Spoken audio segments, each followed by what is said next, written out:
سب سے پہلے آپ کو بتائیں سانحہ جڑاوالا میں جلاؤ گھیراؤ کا شکار ہونے والے علاقوں میں بجلی اور گیس کی فراہمی بحال کر دی گئی ہے۔ حالات معمول پر آ گئے، کاروباری مراکز کھل گئے ہیں۔ کرسچن کالونی اور عیسیٰ نگری کے اجڑے ہوئے گھروں کے مکینوں کی واپسی کا سلسلہ جاری ہے۔ متاثرین اپنے جلے ہوئے گھروں اور تباہی کے مناظر کو دیکھ کر رنجیدہ ہیں۔ سپریم کورٹ کے سینئر جج جسٹس قاضی فائز عیسیٰ نے اہلیہ کے ساتھ کرسچن کالونی کا دورہ کیا، متاثرہ مکانات اور گرجا گھروں کی صورتحال کا جائزہ لیا ہے۔ فیصل آباد کی تحصیل جڑاوالا میں گھیراؤ جلاؤ کا واقعات کے بعد حالات معمول پر آ گئے ہیں۔ 3 روز بعد کاروباری مراکز کھل گئے ہیں۔ جسٹس قاضی فائز عیسیٰ نے اپنی اہلیہ کے ساتھ کرسچن کالونی کا دورہ کیا اور متاثرین سے ملاقات کی۔ سانحہ میں متاثر ہونے والے مکانات اور گرجا گھروں کی صورتحال کا جائزہ لیا، جبکہ کرسچن کالونی اور عیسیٰ نگری کے اجڑے گھروں کے مکینوں کی واپسی کا سلسلہ جاری ہے۔ تفصیل بتا رہے ہیں حماد احمد۔ جی، جڑاوالا واقعہ کے بعد جو متاثرین ہیں ان کی اپنے علاقوں میں واپسی کا سلسلہ بھی شروع ہو چکا ہے، جبکہ ان کے قیام و طعام کے سلسلے میں دانش اسکول میں انتظامات کیے گئے ہیں اور جو عمارات املاک جلائی گئی تھیں ان کی بحالی کا کام بھی شروع ہو چکا ہے۔ جو کرسچن کالونی ہے وہاں پر بجلی اور گیس بحال کر دی گئی ہے۔ یہ ایک چرچ ہے جہاں پر بحالی کا کام اس وقت شروع ہے۔ میرے ساتھ ڈپٹی کمشنر موجود ہیں، ان سے جانتے ہیں کیا کیا اقدامات ہو رہے ہیں سر۔ ایک تو جس طرح آپ نے بتایا کہ ہم نے ریلیف کیمپ اسٹیبلش کیا، اس کے اندر فیملیز کو موو کیا ہے اور ان کو وہاں پہ جو سہولیات ہیں وہ میسر کی ہیں، وہاں پہ جس کے اندر کھانے کی سہولت ہے، جس میں اچھی رہن سہن کی ہے، اس میں ان کے لیے جو ہے میڈیکل کیمپ بھی لگایا گیا ہے، اس میں ان کو جو ہے راشن بھی پرووائڈ کیا گیا ہے ان کے گھروں کے لیے، اور جو کپڑے وغیرہ ہے، باقی جو بچوں کے استعمال کی چیزیں وغیرہ ہیں وہ دی گئی ہیں۔ اس کے علاوہ جو چرچز ہیں ان کے اوپر بحالی کا کام سٹارٹ ہو گیا، جس طرح آپ دیکھ رہے ہیں 5 چرچز کے اوپر جو ہے وہ پرائرٹی پہ سٹارٹ ہوئے، باقیوں پہ بھی اس کے ساتھ ساتھ ہی سٹارٹ ہونے لگا ہے اور ان کی بڑی جو ہے وہ اسٹریٹ قسم کی ٹائم لائن دی گئی ہے کہ اس کام کو جلدی کمپلیٹ کیا جائے اس کو۔ اور اس کے علاوہ جو آبادیاں ہیں جہاں پہ بجلی اور کی تاریں اور جو گیس کے کنیکشن وغیرہ جو ہے وہ ختم ہو گئے تھے، ان کو دوبارہ ریسٹور کر لیا گیا ہے کہ لوگ واپس اپنے گھروں میں آ رہے ہیں، تو ان سے جیسے وہ بتا رہے ہیں کہ کس سے کتنا نقصان ہوا ہے وہ، اور اس کے علاوہ جو بلڈنگ کا جو ان کا نقصان ہے، جو بلڈنگ کوئی عمارت کو نقصان پہنچا ہے، اس کا نقصان جو ہے وہ بلڈنگ ڈپارٹمنٹ نے اسیس کر لیا ہے ہر ایک کا۔ تھوڑی دیر میں یہ چیزیں فائنل ہو جائیں گی تو پھر اس کے حوالے سے پروونشل گورنمنٹ اس پہ اناؤنس کرے گی کہ اس پہ کیا ان کو پیکج۔ گھر اور چرچز کتنے متاثر ہیں؟ گھر اس میں جو ہے کوئی 92 کے قریب گھر ہیں اس کے اندر اور 21 کے قریب اس کے اندر چرچز ہیں جو متاثر ہوئے ہیں۔ سارے جو ہے وہ کچھ کے اوپر جو ہے وہ نقصان کم ہوا ہے، کچھ میں زیادہ ہوا ہے، تو وہ ویری کر سکتا ہے، لیکن جہاں پہ کوئی بھی ایک دفعہ اگر کوئی گیا ہے اور تھوڑا بہت انہوں نے نقصان کیا اس کو ہم نے متاثرین میں ڈالا ہے اس میں۔ جی، جیسا کہ یہاں پر ڈپٹی کمشنر صاحب نے بتایا ہے کہ جو بھی املاک کا نقصان ہوا ہے ان کی بحالی کا کام شروع ہو چکا ہے۔ 5 چرچز ہیں جن میں پہلے یہ کام کیا جا رہا ہے۔ یہ ایک چرچ ہے جس پہ بحالی کے کام کے لیے ٹیمیں جو لگی ہوئی ہیں کام کر رہی ہیں اور اس کے بحالی کا کام جاری ہے۔ جی، سپریم کورٹ آف پاکستان کے سینئر جج جسٹس قاضی فائز عیسیٰ جڑاوالا پہنچے۔ جسٹس فائز عیسیٰ نے کرسچن کالونی کا دورہ کیا اور متاثرین سے ملاقات کی ہے۔ جلائے گئے مکانات اور گرجا گھروں کی صورتحال کا جائزہ لینے کے بعد ڈپٹی کمشنر پر ناراضی کا اظہار کرتے ہوئے کہا کہ 3 روز گزر گئے ہیں، متاثرہ گلیاں اب تک صاف نہیں کی گئیں۔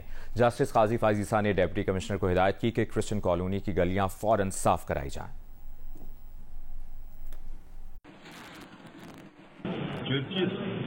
کوئی اگر حملہ کرے مسلمانوں پہ فرض ہے کہ جہاد حملہ والا، آپ سمجھے میری بات؟ ٹھیک ہے نا؟ تو وہ اس کا تذکرہ میں نے کیا ہے، میں کیونکہ اس کی بات نہیں کرتا ہوں میرا کام نہیں ہے، مگر وہ میں نے کچھ آپ کے لیے کچھ لکھا ہے۔